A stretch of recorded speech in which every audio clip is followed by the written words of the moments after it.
Hello focus, आज की class में हमने जो लास्ट चैप्टर 3 किया था social institutions continuity and change वाला, उसी से रिलेटेड हम आज ग्लॉसरी पढ़ेंगे। जो इम्पॉर्टेंट टर्म्स हैं उनको मैं डिफ़ाइन करने की कोशिश करूँगी इस वाली क्लास के अंदर, ताकि हमारा चैप्टर भी एक बार रिवाइज हो जाए और जो इम्पॉर्टेंट टर्म्स हैं वो हमें पता लग जाए और उनके मीनिंग्स हमें क्लियर हो जाएं।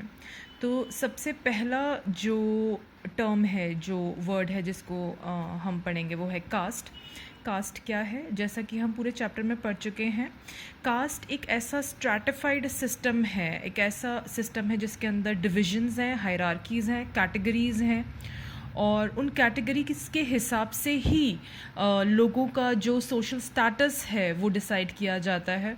और लोग जिस घर में जो पैदा हुए हैं, जो उनके पेरेंट्स की जो कास्ट है वही कास्ट उनको मिलेगी। तो इसमें जो अगर कोई ऑप्शन या चूज़ करने जैसी कोई चीज़ नहीं है, और आप जिस कास्ट में पैदा हुए हैं उसके कस्टम्स और laws and mores and rules जो हैं वो फॉलो करने पड़ते हैं। तो ये एक सोशल कैटेगरी है जो हम चूज़ नहीं कर सकते, जिसको हम जो हमें मिलती है इनवॉलंटरली, मतलब बिना चूज़ किए ये हमें मिलती है, thanks to the accident of our birth.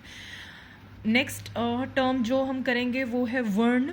वर्ण का लिटरल मतलब होता है रंग या कलर, और ये टर्म जो है ये पुराने ज़माने में वैदिक काल में इस्तेमाल किया जाता था अपने क्लास डिवीज़न को, उस समय जो डिवीज़न था सोसाइटी के अंदर उसको डिफ़ाइन करने के लिए।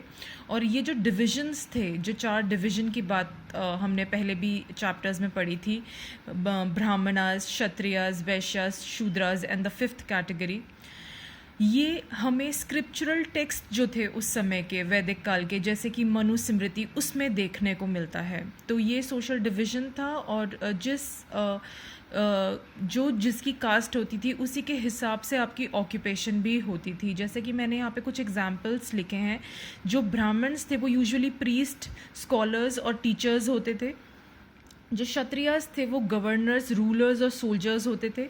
जो वैश्यास थे वो ट्रेडिंग का काम, मर्चेंट्स और बिजनेसमैन हुआ करते थे। जो शूद्रास थे वो वॉशर्स, टैनर्स, स्वीपर्स और स्कैवेंजिंग का काम किया करते थे।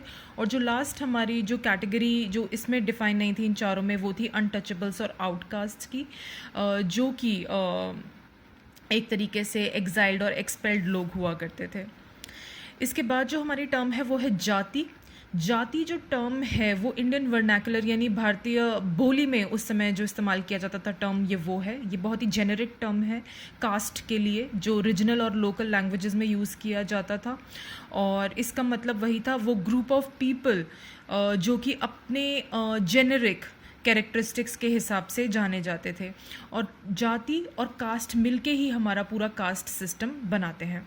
उसके बाद है हमारा एंडोगमी मैरिजेस। एंडोगमस मैरिजेस कौन सी होती है? सगोत्र मैरिजेस, यानी practice of marrying with in a specific social group, अपनी ही कास्ट या सोशल ग्रुप के अंदर शादी करना।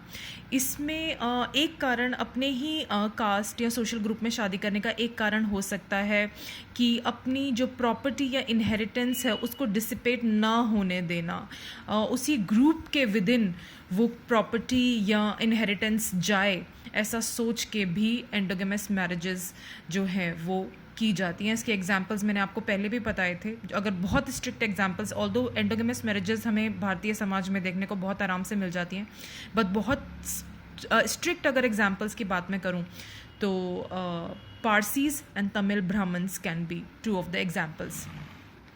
इसके बाद जो हमारा नेक्स्ट टर्म है वो है एक्सोगमी। एक्सोगमी होता है बही गोत्र विवाह।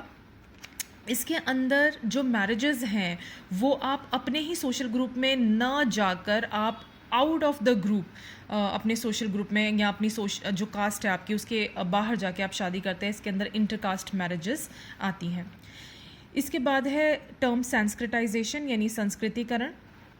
संस्कृतिकरण जो टर्म है वो M.N. श्रीनिवास ने दिया है, और इस टर्म से हमारा मतलब है जब भी एक वो प्रोसेस, जब जो लोअर कास्ट्स या लोअर क्लास लोग हायर कास्ट के कस्टम्स, रिचुअल्स या इडियोलॉजी को अपनाने की कोशिश करते हैं, अपने वे ऑफ लाइफ को, अपने वे ऑफ लिविंग को चेंज करते हैं, so that they can move up the ladder of hierarchy of caste status, ताकि वो अपनी जो कास्ट है, जो उनके साथ उत्पीड़न हुआ है उससे बचते हुए वो आगे जा सकें, और वो उस तरीके का लाइफस्टाइल अपनाते हैं जैसे कि हायर कास्ट या क्लास का होता है।